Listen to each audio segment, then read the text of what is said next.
Hope you're killing it. Hope you're killing it. It's a Tuesday, man. It's a Tuesday. It's a Tuesday.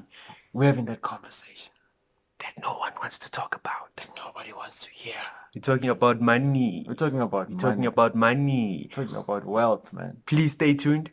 Please stay tuned because today it's going to be lit. It's going to be wonderful. We're going to give you a whole lot of information. Please do like, share, subscribe. And comment. Really like hearing from you. Non-wealth.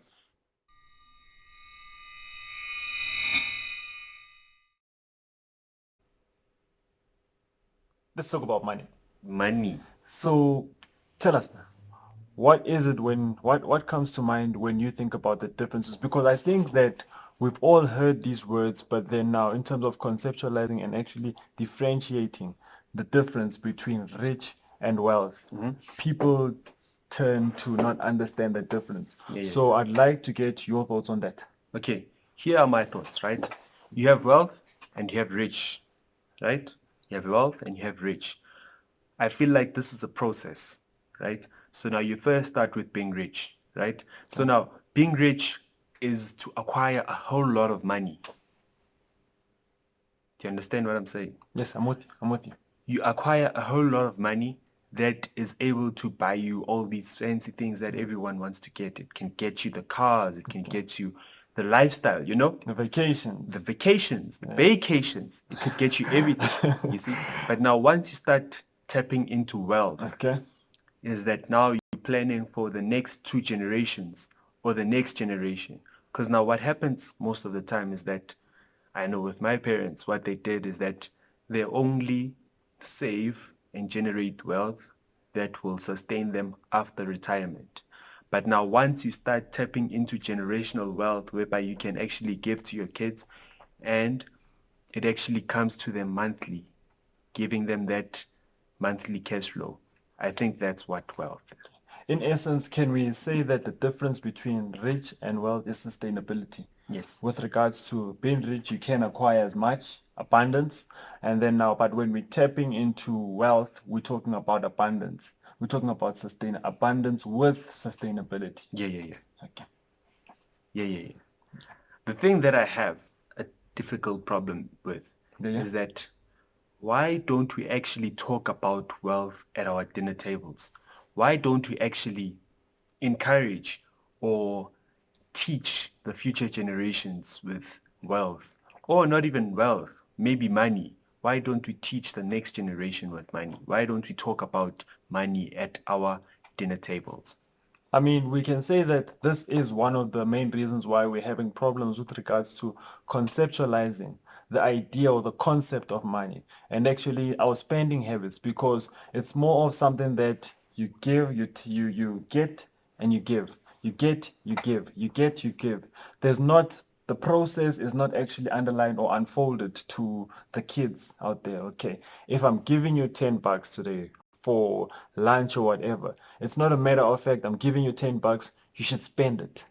I'm giving you $20, you should finish it. Yeah.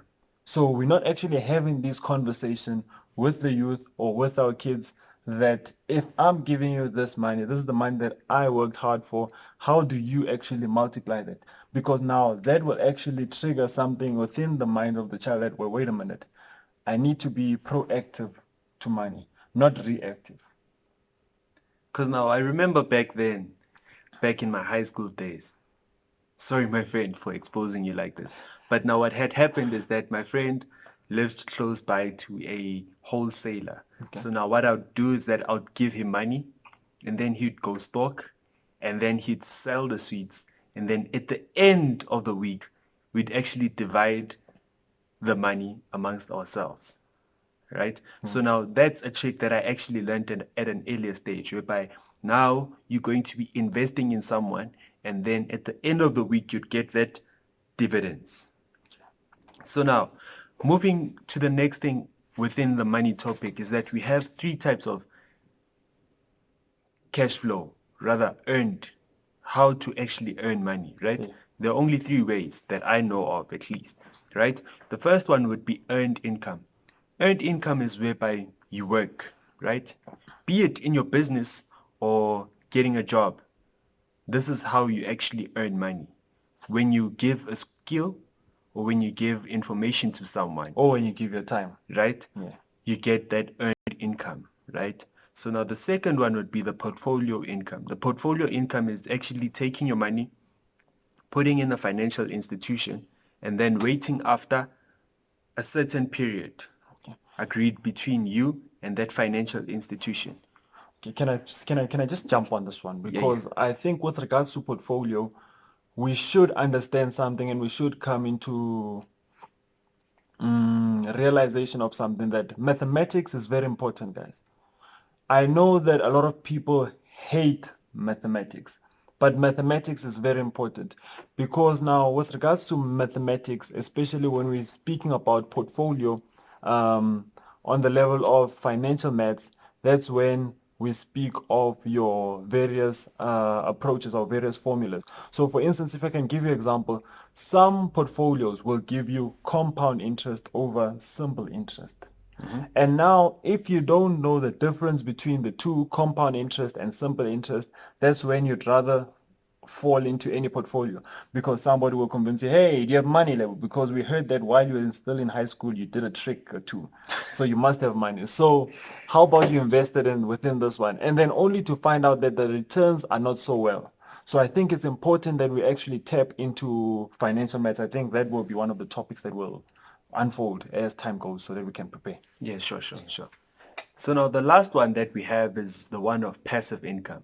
So now with passive income is the one that gets me really excited. So now the passive income is that you actually invest and then you get an income monthly, right? But now the misconception about passive income is that you just put in money and then you just relax and then money comes in all the time. So now the problem where it fails you is that you actually put in money. Say we're investing in a multi-let apartment Of course, deal, of right? course.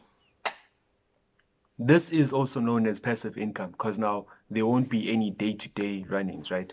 But now what happens if you have a blocked toilet, right? Yeah. You'd still be working, right? So now passive income sets that thing, right? So now with passive income, you do get a monthly fee. You don't have to work as much as earned income, right? But now you get a monthly income. Okay. Linking passive income with regards to what we're doing, so that the people can also get a clear example how passive income can go very wrong, especially how this concept of you can never go wrong in property, you can actually go not wrong, you can go very wrong within property. Is, for instance, let's say you look at a flat, you see a flat in Bryanston, and like, wow, I'm in love with it. I'm in love with the air. I'm in love with the atmosphere. I'm just in love with the place. In love with it. You're in love with it, man. So then you see it there on whatever's website, and it says that okay, it's going at about 1.5 bars. So 1.5, and then you take out your 1.5 bar, and you're like, wow, guys, guess what? I'm an entrepreneur. I made it. Nobody's gonna tell me nothing. Oh my. Only to find out that rentals around that particular area is 9,000. So now what does that mean? And then now you haven't done your research at that time. You say, okay, rental is 9,000, and then okay, it's fine. You find somebody who'll rent. You're like, wow, guys, guess what? The best thing ever. Yes, man. I found that person. He's going to be paying 9,000. Only to find out that your bond will be 10,000. So now your bond repayment, that's the money going out from you to the bank, paying for that particular apartment. Let's say you bought it through financing. So what that means is that at the end of the month, maybe you might tell the person, okay, man, please pay me on the 28th because I don't like stressing. I need to pay bond on the 31st. So at least you have that allowance that you've worked out that. Yeah. So the guy or the lady gives you your money, and then only to find out when you need to pay for the passive income, now money is actually going out from you. So that becomes an area whereby passive income can actually get you. So linking this with our first topic of getting information. Yeah. And passive income isn't easy. Because now what you see is that when you're in that situation, people take it as an investment, saying Yeah. that, Yeah. okay, now that my bond is 10,000 and I'm getting a monthly rental of 9,000. I'll just put in from my earned income that 1,000, which would act as an investment, right? That would not be known as then passive income because now you're running at a loss every month. You're running at a loss of how much is the loss to make it practical so that everybody can know? We say how much did we say The loss would be 1,000 rand. the loss will be 1,000. So you multiply 1,000 by 12 months, which is 12,000, and you multiply that 12,000 by times 2, you get something like 24k. And imagine you been telling people for 2 years that you're a profitable entrepreneur, of which is false. But now remember, we haven't even taken into account the levies, We have right? the rates. and taxes. So now you can have The management fees. the management fees. So now you can have actually 24,000 plus. You could be running at a loss of 24,000 plus. That's really sad, guys. It's really sad. So let's not think that with regards to passive income is a walk in a park. It's never a walk in a park. It's actually important that we do as much information as we can. So now, do you think that money is a mindset? Well, I think that with regard, are you saying in particular poverty or wealth is a mindset? Just money. Money. Yeah. Having money, being able to get money every month. Money is a mindset because even the way we spend it, it's a trend. It can be a trend of how you were taught to spend it, or it can be a trend that you started. And once you see that trend, the detrimental thing about this trend, because you know this thing is reality, that you get people that after 2 days of earning their money, they're left with nothing within their banks. So I'd love to link it with being a mindset and being a trend, because now this is your behavior. This is actually your relationship with money. And once we discover that we have relationship with money, it can either be good or bad, and we can actually take measures to avoid it or to actually capitalize if it's good or bad. I mean, if we take this into practicality, we get two examples, right? Yeah. We have the first one, right? The first person doesn't really have a sharp money mindset, right? So now what happens is that they win the lottery. 10 million has been I'm deposited rich. into their account. I'm right? rich. They're rich. They're rich. They're rich. Are they rich or wealthy, guys? Are they rich or wealthy? So now, you fast forward a year or two later on, you find that they're broke now. They're worse than they were before. Yeah. Because now they slipped into a state of depression. Because now remember, they had that lifestyle of having 10 million in their account, but now they have nothing, right? And you take the second individual, right? This person has actually created wealth and somehow lost it, right? In no time, you see that same person actually being able to build it up, right? They actually have that thing of working hard. They actually have that thing of how to actually use money and how to actually call money, right? This is a strange concept that I recently learned. You can actually call money, right? And money will come running How do to you call money? So now, how you call money is that with your mindset, right? You actually attract money through your mindset, what you actually think. Yes. So now, if you're always thinking about the lack of money, guess what you're attracting? You're attracting that lack of money mindset, right? But now how you call money is that you actually have that mindset of, I'm getting more money, man. I'm getting more money every day, man. To provide an example, to also emphasize on how to call money, is that, as we said, money is a mindset, wealth is a mindset.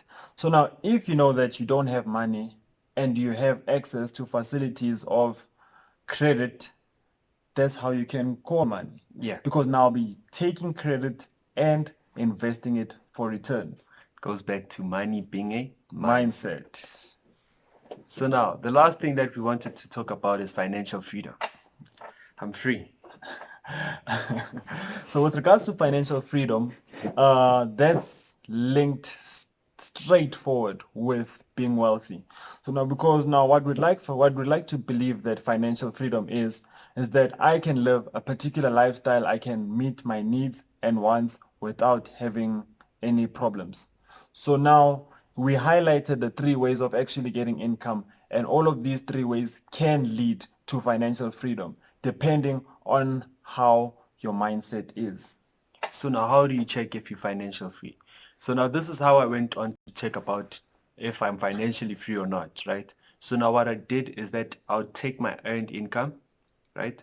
Say I'm earning 5,000 rands per month on my earned income, right? I look at my passive income, right?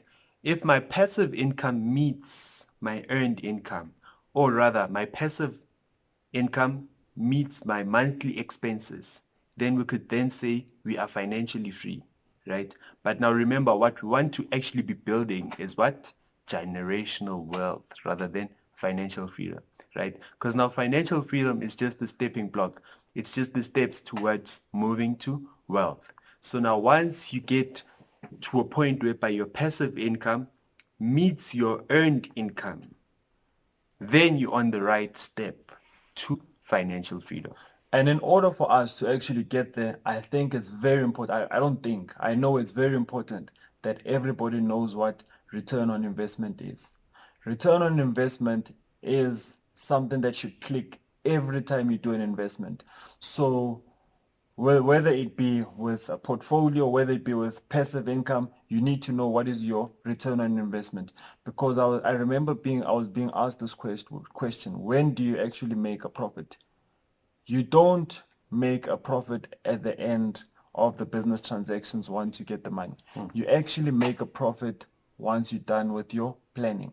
So with regards to finalizing the topic on return on investment, return on investment is calculated by returns that you actually invested divided by the profit divided by the capital invested, and then you get your return, your ROI. And it's important to actually know your cap rate for your ROI. For instance, if you're never settling lower than 15%, and then that will actually act as a guideline that do you invest or you don't invest. It doesn't mean that you have to invest in every portfolio that comes through. You need to know your ROI. Please do like, share, subscribe, and comment below. We really want to hear your thoughts about this. Non-wealth, signing out.